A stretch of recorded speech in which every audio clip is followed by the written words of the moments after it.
Hello everyone, we are back with the 7th series. We interviewed for you surf legend, world champion, surf photographers, shapers, and many more. We hope you like the series and please stay tuned for more amazing news. Mahalo. Hello everyone and welcome to the 8th episode of the 7th series of the Temple of Surf, the podcast. Today with us from California, Rob Brown, aka San Onofre, to discuss about shaping surfboards, surf, and much more.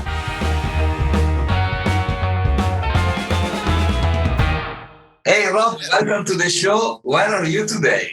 Where am I? I'm in my apartment, getting ready to head into work and get some boards done. Of course, it's every day. Each one of us has to do that, like waking up and go to work every day, right? Yeah, unfortunately.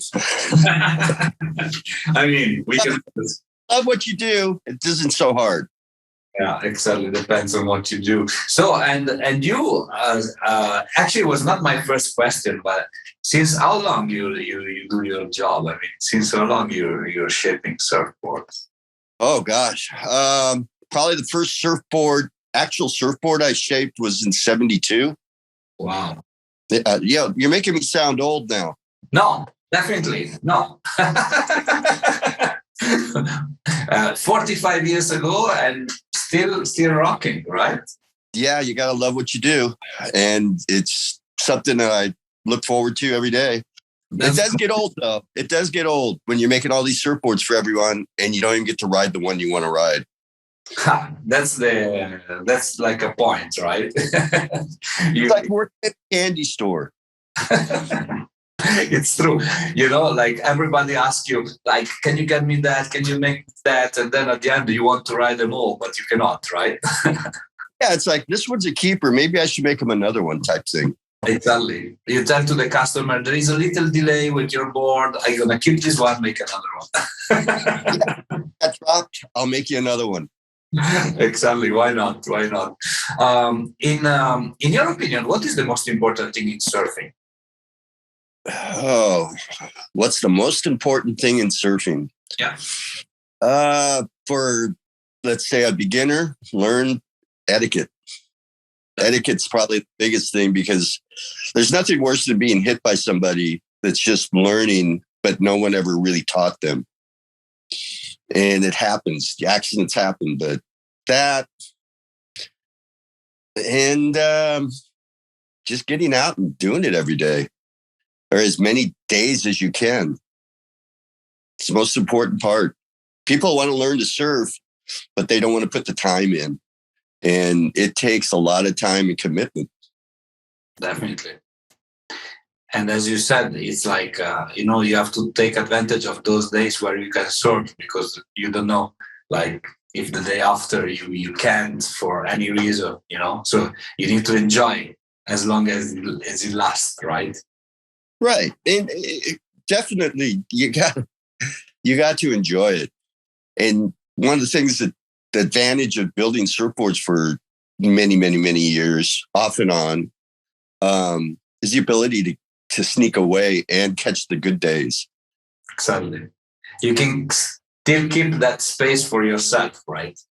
Right. You create your work week around the surf forecast. It's not bad. Yeah. I won't be there on Wednesday because my dog has Pilates classes or something, The boss understands that I'm going surfing. Exactly. It's like the book from the founder of Patagonia that was saying, let my people go to surf. I don't know if you know about that book. Yeah. That basically, just saying like, if there is surf, no matter what the business priorities are, let's go to surf and then we take care of all the rest. So I think it's a good philosophy that applies also to shaping and other sports, surf shops as well. Right. It's the only place you can get away with it because I was a sales rep in the chemical industry for about 12 years in the early 80s till the mid 90s, off and on. Still built boards on the side. Still enjoyed surfing as much as I could, but I really missed the freedom of being able to catch those good days and not have to grovel on those crappy days. Yeah. Yeah. I understand. But what to do? We have all to bring food to our table, so we do it, and then we always look for maybe a good ways on the weekend, maybe not too crowded. I don't. Yeah.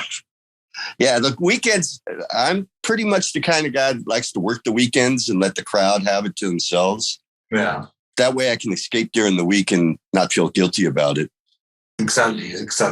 But for the average person that doesn't shape or have a surf shop, I guess the weekend is the only solution, or very early in the morning. No problem. Yeah, there is always that. It's that time of the year, though, where the early mornings are really hard to get up and go out when it's cold. In California, it's not that cold. Yeah, unless you live in San Francisco, then still California is, but I guess it's very, very cold, right? So the best. Yeah, I lived up in Washington State for 11 years, which is next to Canada. And I dealt with really severely cold weather and water, but really good surf for all those years. But after I left 20 years ago and came back down to Southern California, because this is pretty much the heartbeat of surfboard industry, I just couldn't get enough. I'd had enough with the cold. So getting up in the early morning now, I'll just wait for the 9 o'clock, 10 o'clock hour. Let's talk about you as a surfer. What was your first proper surfboard? And do you still have it by any chance? No, I don't have. It's the ones that got away. Gosh, I'd have to say, probably my first proper surfboard, not one that I made, which were pretty hacked up in those days in the early 70s, was a Petrillo surfboard shaped by Robert August. And from that point on, friendship developed with Robert. And right out of high school, went to work with him, opened up his shop in Huntington on Main Street in 1973 or 74. 74, I believe it was. Amazing. Legendary Robert August. Now he's in Costa Rica, right? Yeah, he's down Costa Rica, living the high life in Tamarindo and still shaping boards. I haven't seen him in a few years. He hasn't been up here because of the COVID thing. But we still get together, the whole Robert August crew, some of the old groms that worked for me. They're now, 50-something. We still meet up at San on Tuesdays in the summer months. Bring the family, bring the kids. And, it's kind of a tribal thing. And we just continue to do it. Is those friendship that surf creates, that stays forever, right? Right. It's like a brotherhood. Yeah, exactly. And so you get to spend it to all the family, and it's good to have reunion, right? Yeah, exactly. No, it's a good time. Every time we do get together, it's a lot of fun. Just, having the kids down the beach. I raised my daughters when they would come and visit on the summer vacations. It was, are we going to San Onofre today? Are we going to San Onofre today? And we get down there and there's other kids running around. They learn to surf with their peers. It's not like dad's trying to teach them how to surf. They go out and surf with their little buddies. When you started, you said like 1972, 73, the shaping. Who were your references? Like people we were looking up to, like in the industry? At the very beginning there, I think I was in high school in Huntington, and I remember staying on the pier and watching David Nueva ride a fish. And I immediately went to the surfboard shop there locally and bought a kit, which was a surfboard blank, resin, and cloth for $35. Went home and hacked it out with a Surform and glassed it. And I would have to say David was the first to kind of get me stoked on the idea, even though I had dabbled in it before. But yeah, him on that fish compared to everything we were riding at the time, which was, pretty archaic compared to what we're riding today. That's for sure. But the fish was just, I've had them ever since. I've been a lover of twin fins, twinsers, quads, and yeah. And then from there, it was Robert hiring me or willing to train me to shape with cutting out, skinning, outlining, cutting out plastic fantastics long before machines. And then he'd come in and just turn the rails in 10 minutes and it would be done. So those two influences probably are the beginning. The Mark Richards twin fin is completely different than the Steve List fish. And they definitely surf different. I think Steve List being the original or one of the original developers of the fish, David took it to a different level. And then Mark Richards, I spent years off and on working with Town and Country in Hawaii and Glen Manami at Blue Hawaii, working with Larry Bertelman on his fishes. At the time, I was production manager for Town and Country. So I've kind of always followed those fishes around. And I'm still to this day, right now, my favorite fish is a kind of a twinser egg. I seem to be getting a lot of requests for him. A guy, Jonathan Wayne Freeman, who I listened to his podcast, he definitely sent some kudos for me. Sure. You know, those are the kind of things. I mean, the fishes have developed to a point now where, you know, if it's got two fins on it, it's a fish. Well, not really. They are a little different. Yeah, definitely. So the next question is, we started the interview about what is the most important thing in surfing. If I have to ask you the same, but for shaping, what would you reply? Learn to hand shape before you start designing boards on computers. I mean, I personally, over the years, have always kind of hand shaped something that I liked. And then I would take it and make it into a program versus, you know, grabbing the computer and taking a basic profile and creating a surfboard and calling yourself a shaper. That's the important thing. You got to learn from the basics. You got to be three-dimensional. You can't be one-dimensional. And the other important thing is be well-rounded in everything. I mean, I start the boards. I shape them a lot of CNC now, but I still hand shape and then build it all the way through. Once you've learned all the different stages of building a board, then you have a better understanding of what it takes to make a board, the frustrations. It just makes you well-rounded. There's so many situations in the glassing end of it where a shaper that doesn't understand the other parts of it, the glassing, the hot coating, the fin placement, the sanding, the final gloss and polish all the way through, you're not complete. That's the most important part. If you want to build surfboards, learn from the bottom up and start like I started as a hand sander at South Shore in 73, making 50 cents a board to hand sand. I made a whole $15 a day, but I enjoyed it, you know, and then from there on, I just kept going and trying a little bit of everything. It's interesting the answer that you gave for surfing and shaping are quite more or less the same. You know, like there is like a component of learning that is very important, right? You have to learn how to shape, you have to learn how to surf before, you know, going to the next level. Oh, definitely. I mean, there's a lot involved in it. If you can't ride what you shape, then get a job. That's what I've always looked. You got to go out and ride your equipment. You can't rely on other people to say, oh, yeah, this board's insane. But, you know, if you can't surf something similar to it, then you're kind of, I don't know, you're going at it blind. Yeah.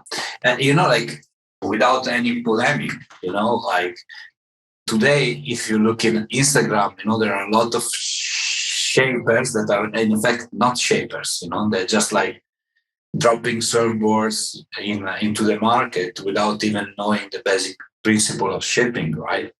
I was talking with Jeff Timpone or Timponi. I don't know. Yeah, Jeff Timponi. I know more. In Hawaii, and he was telling me about there are like 53 components of shaping a surfboards, and each one of them is important. If you change one or you change the other one, a surfer can surf a great surfboard or a totally bad one, right? And so if you are in hand shaping, you must understand also the consequences of hand shaping for a surfer. While if you just shaping boards on the computer without looking at the surfer, you end up basically losing a big time of the improvement of the experience for the surfer, right? Right. It one of the things I've always said, it's the painter, not the brush. You can put Kelly Slater on the shittiest shaped surfboard in the world and he'll still surf it pretty friggin' good. It's a fallacy that, there's so much hype in surfboards now. Corporate marketing, junk being built overseas that, by people that don't even surf. It's kind of frustrating, but it's one of those sports, and it's unique to many sports, is that surfboards are still handmade. It's still one of the hardest sports to learn. And it's just, I don't know. It's like, how do you explain it? You just got to kind of get into it and stick with it. And in the let's say panorama of new shapers, upcoming shapers, is there like somebody that you like particularly, young shapers that are doing a great job? Oh, there's a lot of those.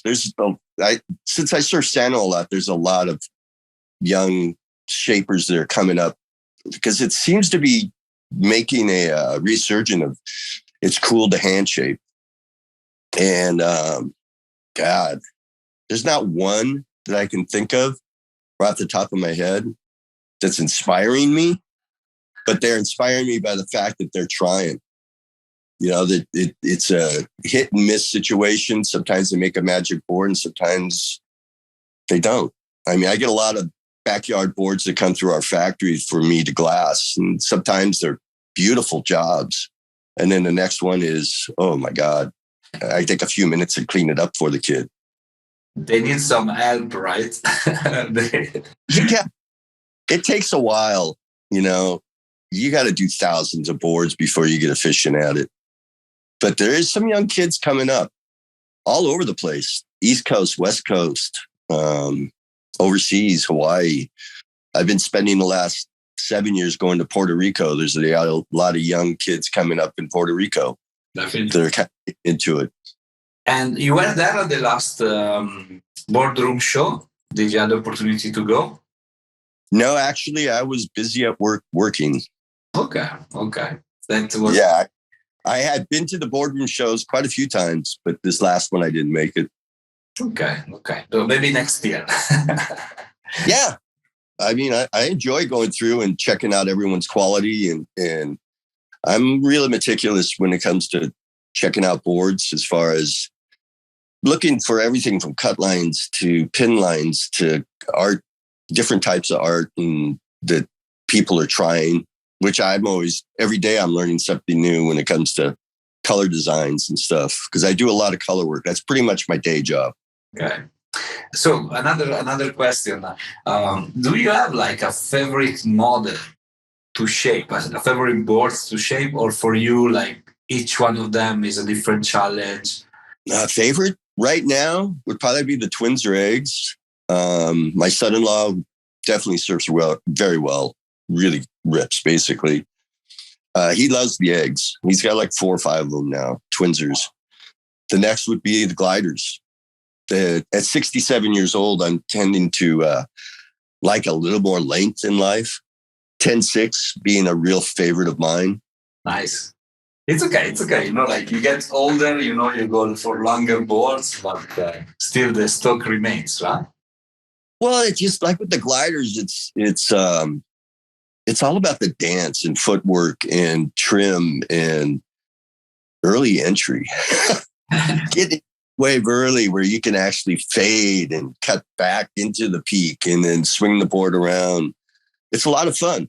I mean, definitely getting up on the nose. I definitely enjoy riding nose riders, but they don't surf as well as what a glider seems to in the same length. You take a 10-foot nose rider and a 10-6 glider, the glider's still more fun. I just, getting up on the nose, that's the one maneuver type thing. With a glider, you can still, you can really push them around. And I do like that early entry, and I do like sitting outside of everyone. That's amazing. And yeah, I saw recently a video of Skip Fry surfing, like I think it was glider, right? And it was Yeah. just an amazing ride, you know. And so there is no Yeah. limit to days, right? Yeah. I've surfed behind Skip a few times. He's at San Onofre, everyone shares ways, but yeah, he's likes his gliders. He likes that length. And I would say for like surfing places like San Onofre, Malibu, things like that, nose riders, gliders, Skip seems to be, Skip's probably 70 something now. Yeah. And he's still out there at Santa, and showing how it's done. Yeah, it's a good learning for everybody. In your career, you met a lot of surfers, shapers. Was there a meeting that was particularly meaningful for you? Oh, gosh. That in a certain way characterized your career, or he made you think in a different way, or that left something to you that you still remember? I've met a lot of shapers and surfers, and that's, my preference is dealing with people that actually surf and shape. I don't know. It goes way back. I mean, I think Robert August probably was the most influential person to me.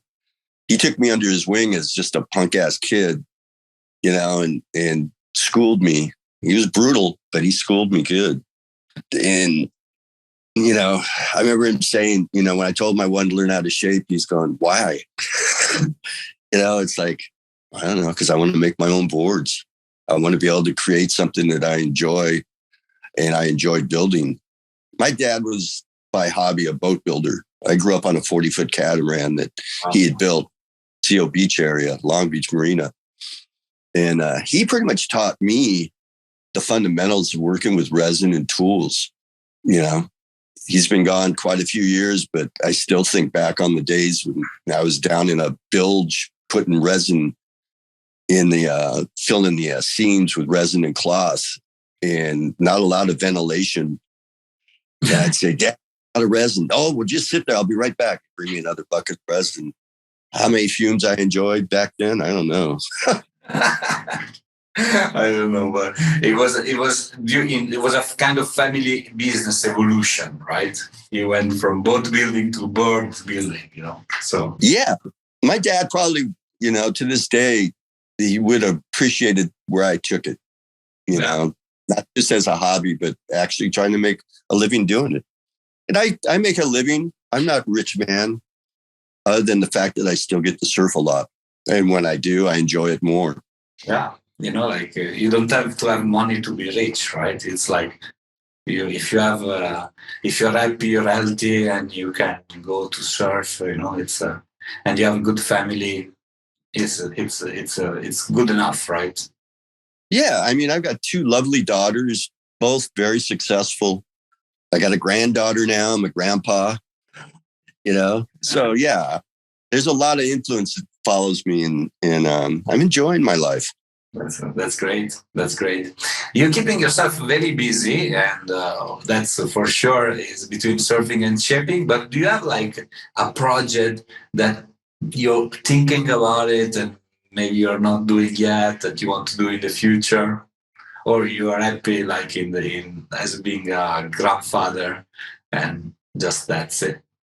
Yeah. If anything, I've been planning this. It's on my bucket list, let's say, making a road trip to the East Coast and just kind of meeting some of the friends that I've met in Puerto Rico. The East Coast guys go to Puerto Rico all the time. So I've met a lot of nice friends there. Through Instagram, I've met a lot of board builders that have always said, yeah, come on out, come out and hang out. You want to do some work, come out. So I don't know. I'm thinking about doing a road trip next year. Just like take a couple months and just drive the coast and chase some hurricane swells. And I don't know. I enjoy the adventure and just meeting other board builders and sharing ideas and tricks that I've learned over the years. It's like spreading the wealth. Back on the road after 1 year and a half of confinement for COVID purposes, back on the road is definitely a great plan. I agree with you. Yeah, I'm tired of being stuck in a house or in the shaping room or glassing room. Yeah. I want to go out and see some of the adventure and enjoy it while I still got time at 67. I've still got a few years, but I want to keep doing it. Of course. Okay, so we're going to finish our interview with a short Q&A, so question and answer session. Please answer the first thing that comes up to your mind, okay? Okay, I hope I don't get in trouble. I hope so. So, the best surfboard that you ever ridden? Glen Minami Town and Country, back in when I worked for him in the early 80s and 70s. Was probably one of the best. And it was a twin fin, and it was magic. Unfortunately, it got sold probably. I go through boards like quite a few. Maybe. Always playing. I don't like where I do the same thing all the time. So it's really hard to pick one particular board, but that would probably be one of them. And then I had made a surfboard when I was working for Jed Knoll, working for Knoll Surfboards. And it was a blunt nose quad epoxy with parabolic stringers on it.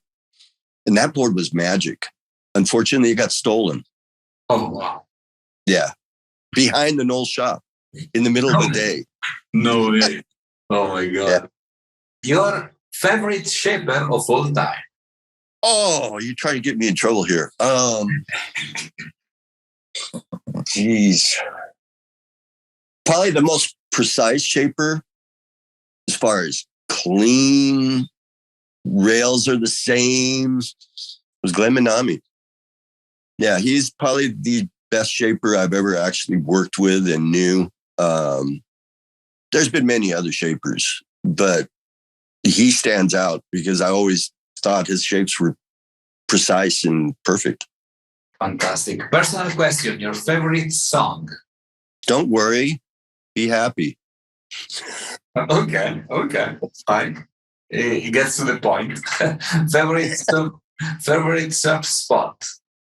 Oh, San Onofre, 4 doors. Of course, I knew the answer of that question. I'll try to put you in trouble again. Favorite surfer of all time? Or maybe that's easy, right? Favorite surfer of all time? Who? Oh, gosh. If I had a favorite surfer of all time, I would have to say Tom Curran. He is the smoothest and still is a very smooth surfer. I mean, style, smoothness, balls. I mean, he did it all. If you look at the video of his last Mexico trip, quite nice. Yeah, but I would have to say that he's probably right there at the top of my favorite surfers of all time. Definitely. And then Mark Richards, the Gull. I mean, he inspired me quite a bit too, because he was right there with the twin fins, and at that point in time, I was ready to jump back on a twin fin. Okay. The last question is a little bit unusual. We ask everybody on the show. We want to know your best relationship advice. Best relationship advice? Yes. Oh, you're talking to a man's been divorced twice? What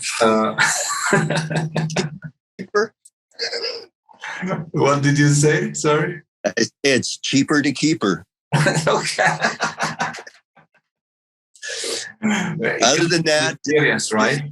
Be honest, and supportive. Exactly. Very important. Thank you, Rob, for being on the show with me today, and I look forward to talk to you very soon. All right. Thank you very much for your time, and keep surfing. Of course. You too. Ciao. Bye-bye. Ciao.